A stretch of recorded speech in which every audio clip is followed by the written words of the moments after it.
Subscribe कीजिए the biology channel और bell icon को प्रेस कीजिए। फाइटिक प्लांट्स, सेप्रोफाइटिक प्लांट्स जो हैं वो ब्रेक डाउन करते हैं डेड ऑर्गेनिक मटेरियल को। और जो डेड ऑर्गेनिक मटेरियल है, चाहे वो जो है प्लांट का हो या एनिमल का हो, उसको सिंपलर वन में चेंज कर देते हैं, सिंपलर कंपाउंड में, और उसको यूज़ करते हैं किसमें, ग्रोथ में और डेवलपमेंट में। तो इनको हम सेप्रोफाइटिक प्लांट कहेंगे। सेप्रोफाइटिक प्लांट की कुछ एग्जांपल हैं जिसके बारे जो कि आपके बुक में मेंशन है, जो कि फ्लावरिंग प्लांट है, जैसे कि न्यूटिया, इसका नाम आपने याद रखना है।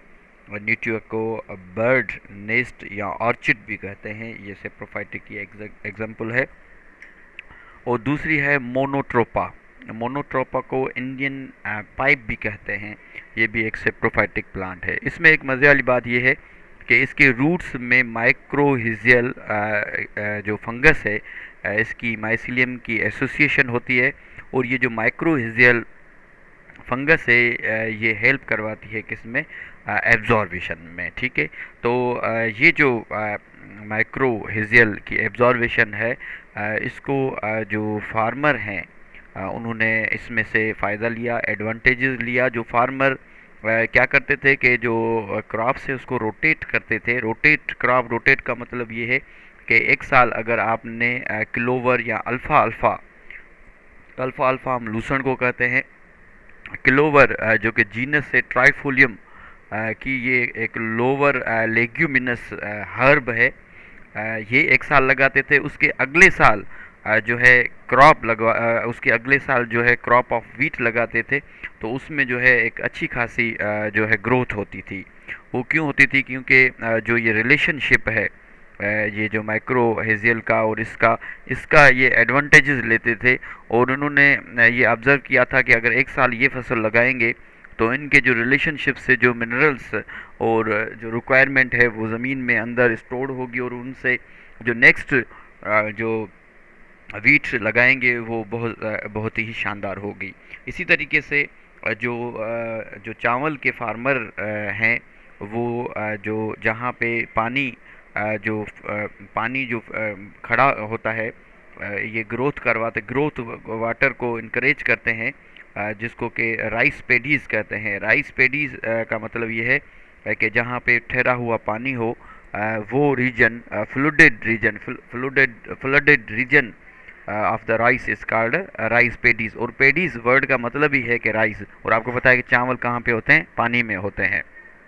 ठीक है, और जो क्या होता है कि because cyanobacteria living symbiotically in the ferns, यहाँ पे फर्न्स के भी प्लांट्स होते हैं, और फर्न्स में जो है जो साइनोबैक्टीरिया होते हैं, और ये साइनोबैक्टीरिया नाइट्रोजन को फिक्स करते हैं, और ये जो है इनक्रेज करवाते हैं जो राइस का प्लांट है उसको।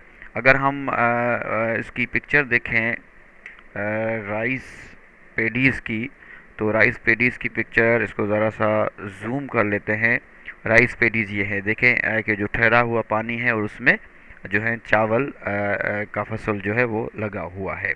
और जो लॉज्ड बॉग्स हैं, मीन्स जो स्पंजी ज़मीन है जहाँ पे पानी ठहरा हुआ था, अब देखेंगे यहाँ पे इस स्पंजी ज़मीन पे ये जो नाइट्रोजन फिक्सिंग बैक्टीरिया है ये सरवाइव नहीं कर सकते। अगर ये नाइट्रोजन फिक्सिंग बैक्टीरिया यहाँ पे सरवाइव नहीं करेंगे, तो नाइट्रोजन से जो जो इन्वायरमेंट से नाइट्रोजन है यहाँ पे फिक्स नहीं होगी, तो इस इलाके में नाइट्रोजन की कमी होगी।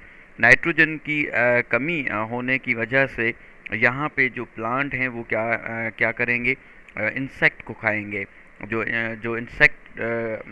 जो प्लांट इंसेक्ट को खाते हैं उनको इंसेक्टिवर्स प्लांट्स कहते हैं। इनमें वीनस फ्लाई ट्रेप आ जाता है और पिक्चर प्लांट्स आ जाता है। इनमें ये एबिलिटी जो है इवॉल्व हुई है। क्यों हुई है? क्योंकि इनको नीड थी नाइट्रोजन की, तो ये ट्रैपिंग करते हैं और डाइजेस्ट करते हैं इंसेक्ट को। नेक्स्ट में हम इन कार्निवर्स प्लांट्स को हम पढ़ेंगे, इनमें पिक्चर प्लांट्स और भी बहुत प्लांट है, वो हमारे नेक्स्ट लेक्चर में हम इंशाल्लाह डिस्कस करेंगे। Thank you so much.